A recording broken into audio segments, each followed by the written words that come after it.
Lalu di episode selanjutnya di Bintang Wulong 5 manajer Bintang Wulong berkumpul di Istana Megah milik Kaisar Longju. Tentu saja topik pembicaraan mereka penuh kekhawatiran sekaligus kagum terhadap sosok Luo Feng yang dulunya hanyalah prajurit lemah yang ditekan Kaisar Yanzu. Namun kini nasib justru berbalik, Yanzu yang dipenjara di neraka. Sementara Luo Feng menjadi murid pemimpin kota kekacauan utama yang merupakan salah satu tokoh paling berkuasa di alam semesta. Saat ini para kaisar sadar Luo Feng mungkin saja menjadi kesatria si Huo berikutnya dan mereka tak ingin menjadi musuhnya. Tentu saja saat ini Kaisar Longju menyanggupi permintaan para kaisar untuk mendekati Luo Feng dengan ramah. Sementara Kaisar Chili yang naik karena jatuhnya Yanzu mengakui keberuntungannya berkat Luo Feng. Kemudian saat seorang penguasa sektor melapor bahwa Luo Feng tiba, tentu saja para kaisar langsung bergegas menyambutnya. Saat ini Luo Feng disambut dengan penuh penghormatan, meskipun dalam hatinya dia tetap menilai sikap mereka di masa lalu saat dia diperlakukan tidak adil. Saat ini perjamuan megah digelar di istana untuk menghormati Luo Feng. Di sana mereka mengenang masa lalu dan merayakan keberhasilan Luo Feng. Namun Luo Feng segera mengarahkan pembicaraan pada tujuan kedatangannya, yang dimana Luo Feng ingin membeli 10.000 mayat serangga dan mencari harta karun di Bintang Wulong. Tentu saja para kaisar merespon cepat dan mengerahkan 100 penguasa sektor agar unit terbaik sudah siap dalam 10 hari. Lalu selama 10 hari itu Luo Feng diperlakukan layaknya tamu agung. Kemudian ketika mayat serangga diserahkan dalam cincin dunia, dia terkejut karena kualitasnya sangat tinggi. Tentu saja jumlah ini memungkinkan dia menciptakan hingga 2 juta raja lapis baja harimau dan jauh melampaui perkiraan. Tentu saja Luo Feng tahu kemurahan ini demi menebus kesalahan di masa lalu. Sedangkan kini Kaisar Longju menjelaskan bahwa para kaisar memang sengaja memilih unit terbaik sebagai bentuk penebusan. Luo Feng memaklumi mereka dulu mereka hanya tunduk pada kekuatan Yanzu. Namun kini dengan posisi barunya Luo Feng mendapat penghormatan setinggi langit, bahkan dia juga mendapatkan 100 cincin dunia sebagai izin berburu harta selama 100 tahun dan peta pengawasan untuk bergerak bebas. Setelah itu Luo Feng segera menghubungkan diri ke jaringan virtual dan mengakses peta Bintang Wulong. Lalu dengan otoritas tinggi dia dapat memantau posisi semua orang luar dan staf internal. Setelah itu Luo Feng segera bergerak menggunakan kapalnya dan begitu tiba di lokasi pertama langsung merasakan panggilan khas pecahan perak. Kemudian dengan kecepatan luar biasa mendekati kecepatan cahaya Luo Feng menyisir gunung-gunung sampah. Dan dalam waktu singkat dia berhasil mengumpulkan 2 pecahan perak. Tentu saja pencarian ini jauh lebih efisien dibanding usahanya di masa lalu. Bahkan sambil berburu dia juga berlatih teknik tingkat 2 Nansen 7 menggunakan tubuh mosa dan tubuh binatang bertanduk emas. Lalu di sela perburuannya Luo Feng juga sempat terhubung dengan keluarganya di Pulau Gunung Naga Hitam. Setelah 21 tahun Luo Feng kembali menyapa Susin dan kedua anaknya yaitu Luo Fing dan Luo Hai. Saat ini Luo Hai memohon untuk ikut berpetualang namun Luo Feng menolak karena dunia Luo Feng terlalu berbahaya bahkan untuk dirinya sendiri.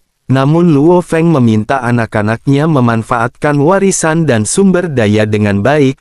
Lalu akhirnya kabar baik datang setelah 21 tahun berburu Luo Feng berhasil mengumpulkan 113 pecahan perak dan 1985 pecahan hitam. Sehingga dengan itu zirah perak yang dinantikannya terbentuk. Saat zirah menyatu dengan tubuhnya muncul sebuah kata kuno berwarna perak gelap di dadanya yang bertuliskan Jenderal. Jejak kata kuno ras Dewa Api itu menjadi simbol kekuatan baru. Dulu dia hanya memiliki zirah hitam dengan lambang prajurit, kini statusnya naik 1 tingkat. Saat mengaktifkan zirah perak itu aliran benang perak menjalar ke seluruh tubuhnya membentuk armor mengerikan lengkap dengan helm dan topeng. Namun rasa sakit hebat menyerang tubuhnya, kekuatan yang seharusnya bisa jauh lebih besar hanya tercapai 1200 kali kekuatan penguasa sektor. Luo Feng sadar armor ini terlalu menuntut bagi tubuh manusianya, sehingga dia mencoba alternatif untuk memakaikan zirah itu pada binatang bertanduk emas miliknya, sesuai yang kita ketahui jika makhluk raksasa ini memiliki kekuatan fisik jauh melebihi penguasa sektor biasa. Lalu saat zirah diaktifkan, kekuatan luar biasa meledak dari dalam tubuh sang binatang, namun rasa sakitnya pun mengerikan. Saat ini dengan memadatkan tubuhnya menjadi 300 km, binatang itu berhasil memaksimalkan kekuatan armor mencapai 10.000 kali kekuatan penguasa sektor, dan ini dapat dikatakan sudah setara tingkat undi Emperor. Lalu Luo Feng puas karena kini binatang bertanduk emas menjadi senjata rahasia dia yang sangat berharga, meski belum cukup untuk menandingi gurunya Kaisar Truyan. Namun kekuatan ini akan menjadi kartu truf dalam pertempuran mendatang. Kemudian Luo Feng pun bertekad menyelesaikan satu set lagi armor umum dan bersiap untuk masa depan di mana tubuh manusianya kelak sanggup memakainya tanpa perlu kembali berburu di Bintang Wulong.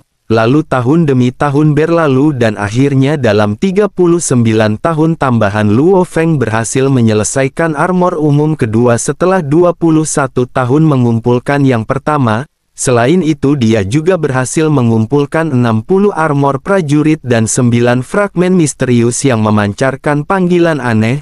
Meski belum teridentifikasi, namun perjalanan panjang ini membuktikan ketekunan dan ambisi Luo Feng.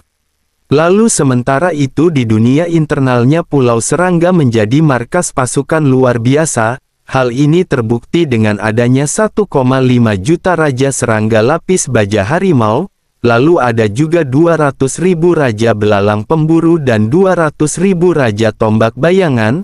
Tentu saja gabungan kekuatan mereka bahkan mampu membunuh makhluk abadi tingkat kaisar dalam satu serangan. Meskipun peluangnya kecil, namun kekuatannya kini semakin tak terbantahkan.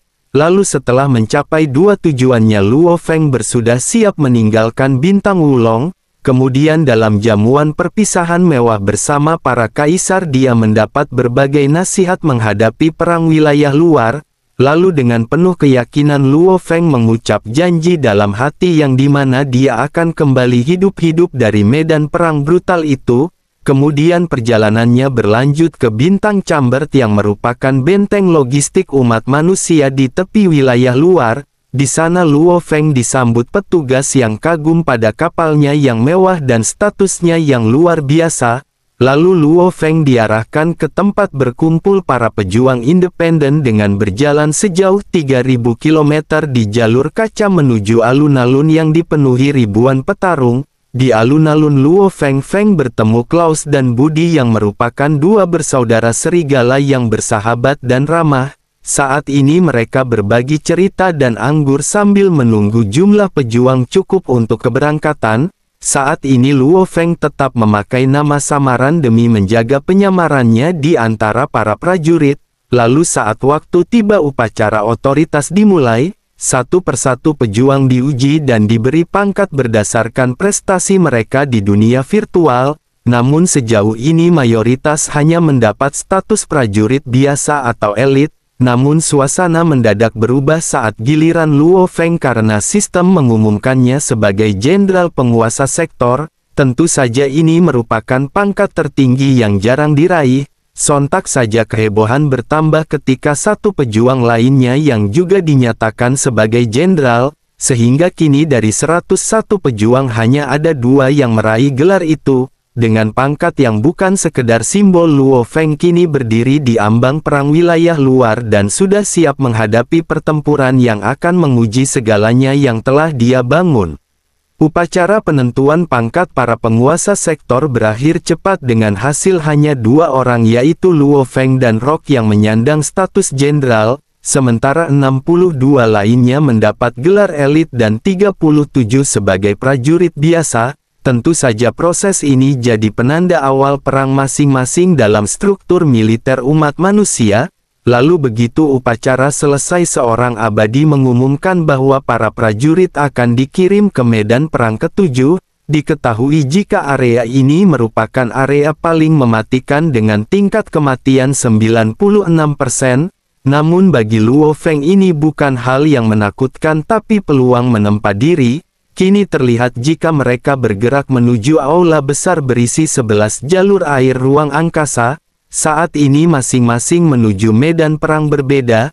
Luo Feng dan para penguasa sektor lainnya diarahkan ke jalur ke-7 menuju pangkalan ke-26.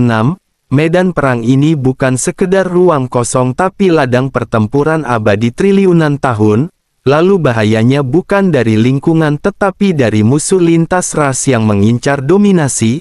Begitu tiba mereka disambut terdiakan komando dan diarahkan ke lokasi khusus untuk para penguasa sektor. Di lokasi tersebut Luo Feng terkejut melihat jumlah luar biasa dari penguasa sektor.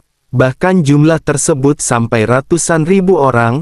Tentu saja Luo Feng heran dari mana datangnya begitu banyak prajurit padahal negara alam semesta manusia jumlahnya terbatas.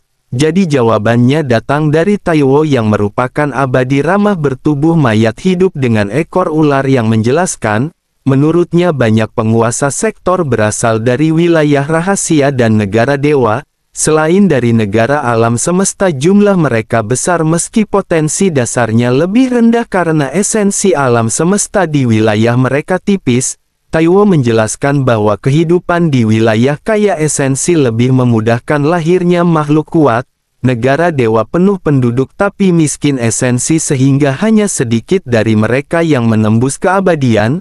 Lalu sebaliknya negara alam semesta lebih banyak melahirkan kesatria puncak. Dengan pengetahuan baru ini Luo Feng mulai memahami betapa luas dan beragam kekuatan umat manusia serta kerasnya persaingan di medan perang. Dalam markas Luo Feng dan Rock diperkenalkan pada racun. Saat ini terlihat ada jenderal mungil ahli kimia yang unik. Meski tubuhnya kecil dan wajahnya lucu namun keahliannya meramu racun mematikan membuatnya disegani. Taiwo menawarkan mereka bergabung dalam tim kecilnya yang tangguh terdiri dari 8 spesialis di bidang masing-masing.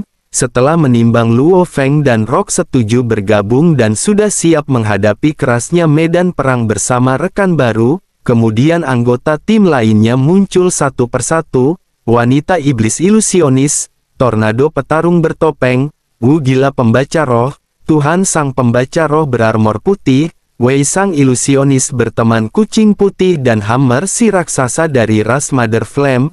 Tentu saja mereka semua pejuang veteran yang telah kenyang pengalaman hidup mati dan kini jadi bagian dari lingkaran baru Luo Feng. Hari-hari selanjutnya diisi dengan cerita dan pelajaran kerasnya medan perang. Para anggota lama berbagi strategi bertahan hidup sambil menjelaskan sekutu dan musuh di medan tempur. Sistem virtual membantu membedakan mereka tapi bila ragu lebih baik menyingkirkan lawan.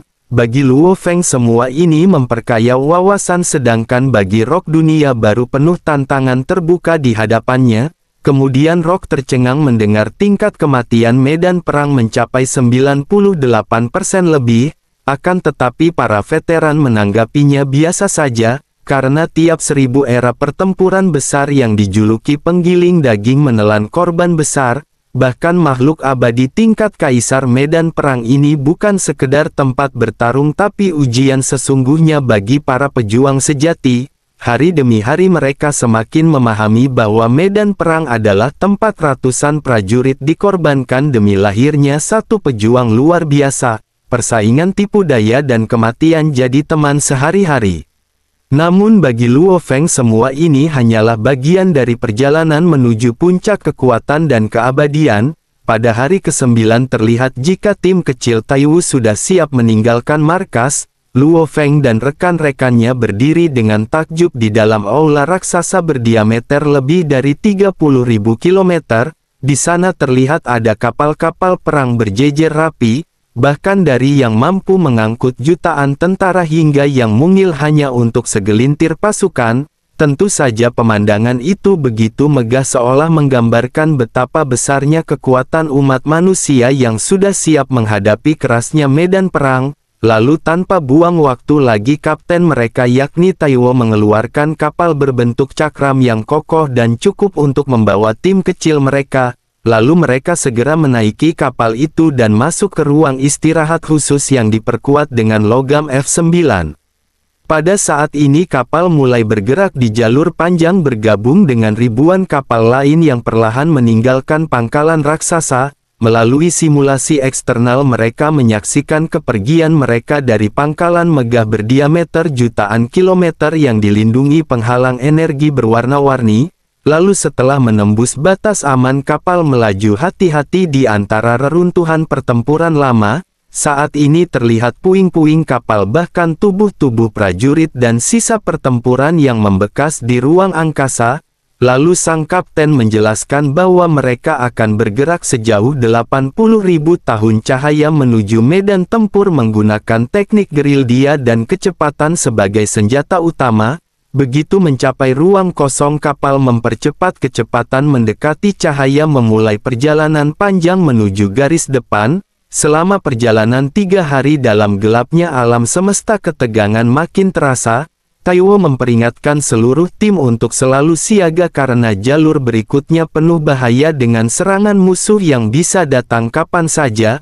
Meskipun bagi prajurit lama ini adalah rutinitas namun bagi Rock dan Luo Feng setiap pengalaman dan nasihat dari veteran menjadi pelajaran berharga untuk menghadapi kerasnya medan perang. Di sisi lain di reruntuhan kapal musuh 3 robot klan logam baru saja membunuh seorang abadi manusia dan mulai memperebutkan rampasan.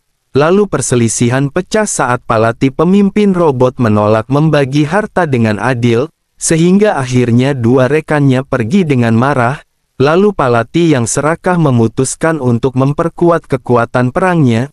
Namun begitu sensor canggihnya mendeteksi kapal manusia dia melihat peluang untuk menambah kekayaan, lalu tanpa ragu Palati memasang jebakan dengan kepingan logam raksasa yang tampak seperti reruntuhan, lalu dalam sekejap pilar cahaya mematikan ditembakkan menghantam kapal cakram tim Taiwo. Tentu saja ledakan besar mengguncang kapal merusak sebagian besar badan kapal dan melemparkan puing-puing hingga jauh. Kemudian alarm meraung keras dan tanda bahwa bahaya telah tiba. Kemudian ruangan perlindungan tim berguncang hebat membuat seluruh anggota tim terombang-ambing. Para veteran segera membuang sikap santai mereka melupakan teruhan kecil mereka dan bersiap menghadapi musuh. Saat ini Taiwo segera menstabilkan kapal dengan kekuatan abadi. Sementara seluruh pintu kabin terbuka dan para prajurit satu persatu meluncur keluar. Kemudian racun mengenakan jirah penuh yang hanya menyisakan matanya,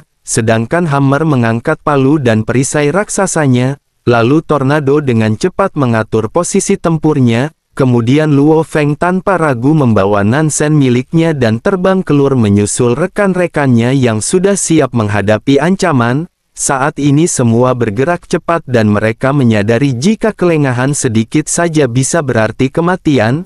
Medan perang sejati kini terbentang di depan mata mereka dan mereka harus menghadapi jebakan yang sangat mematikan. Bahkan bisa saja ada serangan dari musuh licik yang sudah siap menyerbu kapan saja dengan persenjataan lengkap dan strategi yang matang. Namun tim kecil ini sudah siap menuliskan kisah baru dalam perang berdarah di alam semesta. Lalu dengan keberanian dan keteguhan hati Luo Feng dan rekan-rekannya kini memasuki babak baru pertempuran. Tentu saja mereka sudah siap membuktikan diri bukan hanya untuk bertahan hidup, akan tetapi untuk mengukir nama mereka di medan perang kejam yang hanya mengenal satu hukum, yaitu tentang yang kuatlah yang akan bertahan hidup untuk mendapatkan janda pirang.